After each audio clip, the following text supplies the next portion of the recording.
Wow, what a magical place full of all of the things I love the most. Stop! You violated the law. Boy, I sure do love this. Just kidding. I hate this shit. But you know what I hate more than King? A bad shave. That's right, guys. This video is sponsored by Dollar Shave Club. Dollar Shave Club has you covered for all of your grooming needs. Shower, oral care, deodorants, and most importantly, shaving. Duh. And for this video, they were cool enough to send me their Ultimate Shave Starter Set.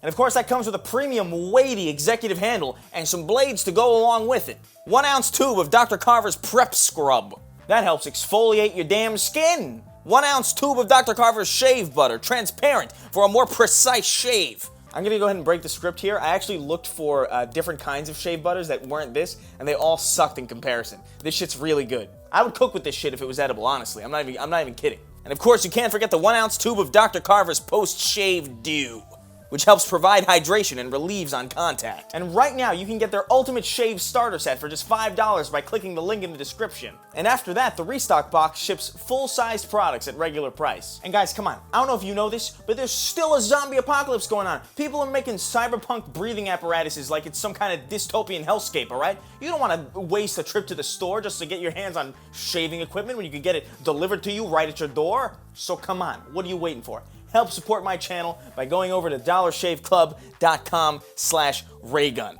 to get their Ultimate Shave Starter Set for only $5. I'm dangerous. Probably shouldn't be doing that. I'm dangerous. Dangerous? It's actually a real blade.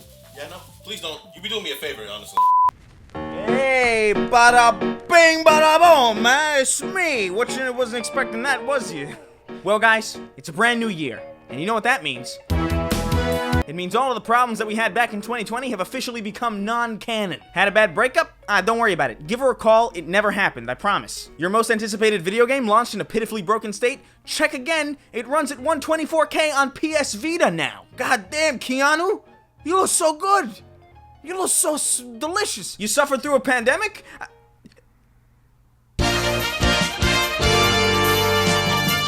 Okay, so aside from the whole plague thing, everything else, it's all in the past. There's a very small number of things that can time travel, and guess what? Yep, your problems, they're not on this list here. So since all my problems are no longer real, I just felt this energy, you know? I felt this youthfulness, this vigor. And now, by golly, I'm ready to take 2021 by the horns. Let's see what this year has in store for us so far.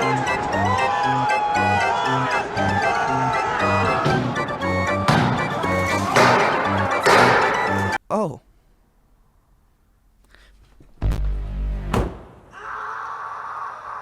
Well, guys, what's bad for the soul is good for the channel. So let's just go ahead and jump into some of these great stories. It's me, Paul.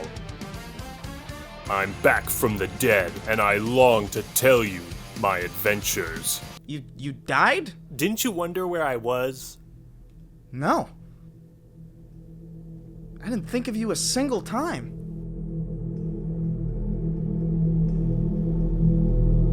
Anyway, where were we? Let's have trial by combat! Oh, good.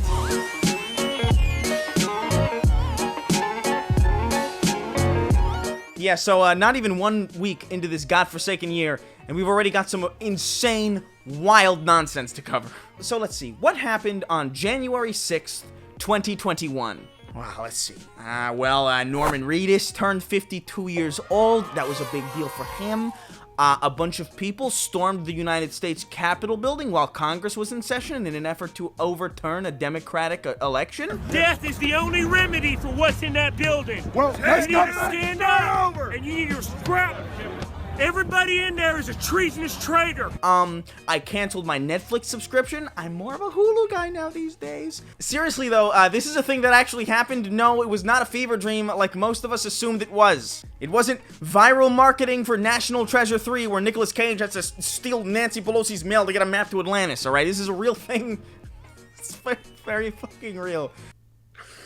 Oh my god. So droves and droves of Trump supporters stormed the United States Capitol. They were miraculously not gunned down by police and Secret Service. Not saying that's a bad thing, by the way. I'm glad that the police didn't just, indiscriminately mow down everybody. It's a nice change of pace. Admittedly, a bit of an awkward time to learn restraint. I guess I'm just a little confused as to what qualifies as an executable offense in this country, because in some places, you know, playing Crash Bandicoot real loud late at night, that'll get you swissed the fuck up. But, you know, leading a fucking siege on the Capitol just gets you, like, what? A couple selfies with the police, maybe? Maybe a little bit of a, you know, a nice hand-holdy walk down the steps? When the looting starts, the shooting starts. Except for when they take a podium, I guess. I don't know. I'm a little confused. Those of you who have followed me for a while know I place a lot of value on consistency. Yeah, he's a big fan of consistency, all right. Consistently never uploading.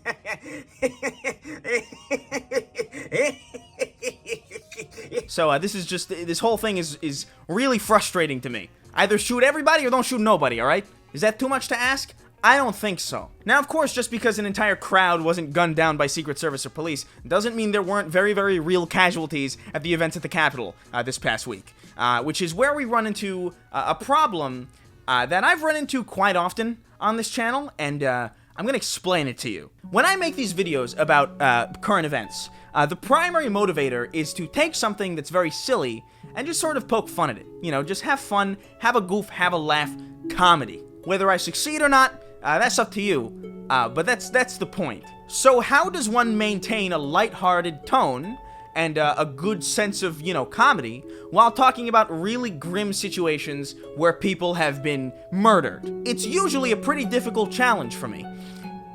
Today, though, is not one of those days, because when you run into situations like these, I'm definitely going to hell. But I've been in my own apartment for so long that sounds like a kind of a nice trip at this point. Georgia woman trampled to death in Capitol riot brought "Don't Tread on Me" flag to protest. Guys. The cosmic irony of this is beyond entertaining. You cannot come to me with a straight face and tell me that this is not cosmically funny. The only reason that you shouldn't find this situation funny at all is if you know this person personally, or if you just don't get the joke, alright? And look, I get it. Maybe this isn't your cup of tea. Maybe you're like, this ain't funny, Chris, it's too soon. Alright, well, what about this guy? This guy broke into the Capitol building and accidentally tased his own balls for so long that he suffered a heart attack and died. Imagine waking up in Pixar's soul after something like that. And now it's time for a new segment, Capitol Hill Mythbusters. Guess what? You remember that scene in Amazing Spider-Man 2 where Jamie Foxx gets electrocuted so bad that the gap in his teeth gets fixed? Turns out that's a busted myth. That doesn't happen. Turns out getting electrocuted for a really long time by a lot of voltage, turns out that just kills you. Turns out that's all it does. So, myth busted. Oh, and also, hey, bonus myth, that didn't actually happen. I just lied to you. Fuck you. And of course, you can't forget about the wonderful video of Elizabeth from Knoxville, who, like many at the Capitol, didn't seem to understand what it is she was even fucking doing there. And what happened? You were trying to go inside the Capitol? Yeah, I made it like a foot inside and they pushed me out and they maced me. And why did you want to go in? We're storming the Capitol. It's a revolution. We're storming the Capitol. It's a revolution. I was just breaking into the Capitol building while Congress was in session, and I guess they just like didn't want me there or something. I don't know. They were like really mean to me. I tried to explain to them like the whole like revolution and like uprising thing, but they just sort of like pushed me out like I wasn't allowed to be there. Like, what the fuck? Do they know what revolution means? It doesn't mean you go in there and you just be like, hey, I don't like this. And the guys are like, oh, well, I had no clue, man. Your turn, I guess. Like, that's not how that shit works. Is that how they were expecting this to go down? Holy shit. And now, look, this cannot be overstated. All right, I want everybody to really be aware of how pathetic this whole thing was, because I don't see many people really hammering this point home. You had hundreds of people storming the Capitol building thinking they were there for a revolution. They showed up with zip ties, they showed up with explosives, they broke windows, they got inside. They make video games about breaking into the Capitol. That's how hard it's supposed to be. They got in. While Congress was in session, they had everybody there. And when they got in there, they just sort of like took photographs, they like took selfies, and they took a podium, they stole mail, and took photographs of themselves doing it. They sat in a chair. That was pretty cool, though. That was boss. Fuck Nancy Pelosi. They trampled themselves to death. They tried to climb a 90-degree incline and fell off the wall, shattering their knees like orcs in Lord of the Rings. It's not a revolution unless there's parkour, okay? I've played enough Assassin's Creed to know this. Honestly, though, I think the worst thing about this shit show, aside from, you know, literally everything, is that it just showed to the world how incompetent we are as, like, a populace. Like, not only were people convinced to die for a reality TV show host who, you know, sold them out a day later. The demonstrators who infiltrated the Capitol have defiled the seat of American democracy. You do not represent our country. You will pay. But they got way further in than anybody expected them to get. And they ended up with less to show for it than when they got there. This is the classic tale of the dog chasing a car, and then he catches the car, and then he looks up at the car and he's like, I don't know what the fuck I'm doing with this car, better kill myself. And then it takes out a .352 Magnum, blows its own fucking brains out. I'm sure you've seen dogs do this in the wild. A sad state of affairs, but luckily that transitions us into our next little segment, multiple choice time. Who do you think is responsible for the riot at Capitol Hill? Is it A, Donald Trump? We will never give up. We will never concede. It doesn't happen. B, Rudy Giuliani? We have to forget about the law. C, inexplicably Bernie Sanders? The American people are tired of women. Or D, the everlasting specter of Gamergate? Stop! He's already dead. That's right, folks. It's 2021, and people are still parading around the corpse of this ancient hashtag as if it's relevant still. It's the hit movie of the summer, Weekend at Gamergate. Guys, when Gamergate started, Robin Williams was like freshly dead. That's how long ago this was. And there are people who are still bringing this up like, man, Gamergate really led to the fucking Capitol riot.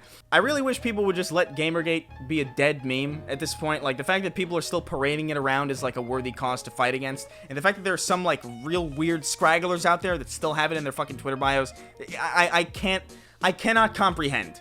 My god, what else? A bunch of littler things happened. Fucking Twitch banned the PogChamp emoji because the guy it's based on, supported the riots.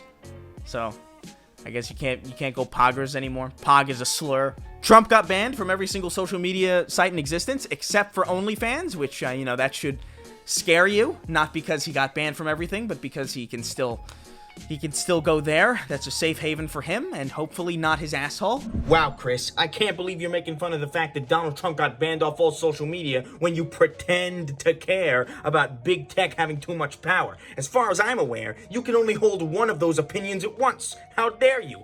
I hate you, Chris. You're mean, and your dick's too big. Wow, thanks for the compliment about my dick, random internet commenter. You really know your shit. I'm very, very lost. And just to close this all out, here's a hypothetical question. How would you handle it if you and your party are likened to the Nazis in Nazi Germany? How would you go about solving that? My suggestion would be to say something like this the day before people stormed Capitol Hill. This is the battle. Hitler was right on one thing. He said, whoever has the youth has the future. Don't say Hitler was right about one thing. You don't need to give, like, arbitrary props to Hitler. Like, if I found out that Hitler, like, really liked, pepperoni pizza, like, he went to New York City one day and had, like, phenomenal pizza. I wouldn't be like, man, Hitler was right about one thing. He sure does know where the best pizza comes from. It's like, you don't need to find things in common with Hitler. I feel like this is basic self-preservation, basic marketing. You don't need it. By the way, the person speaking in that clip was a freshman congresswoman. So as a person in government with a very, very high IQ and very smart political strategies. I'm exhausted, and I'm trying to do this thing this year where I actually make videos. So I gotta parse myself out, I gotta space myself out, I gotta go to bed, I gotta rest, I gotta rejuvenate myself so I can make something else real soon. This shit is very taxing. Before I go though, I do want to say, like, sincerely, like, thanks to everybody who's stuck around this long. There's a lot of people in this audience who have dipped because they find it very difficult to deal with the fact that I'm finally treating their side the way that I treated my side for years. So if you're still around, that means you got a pretty thick skin, you can take a joke, and also you have a basic common sense. And I just want to say, I appreciate you, baby. merch, Patreon, other links in the description, podcasts. What you need is down there, okay? Also, I'm on TikTok now, so, you know, that's a thing. I don't know, follow me there if you want. I don't care. Whatever. I'll see you guys super soon with another video. It's my New Year's resolution to make more shit, and I plan on keeping it. So, mucho kisses. Peace. Hey, so this chair's kind of... It's a little... not exactly in a good position here. Just so you're aware. Do you fucking see this? Like, this is such a bad... This is not a good situation.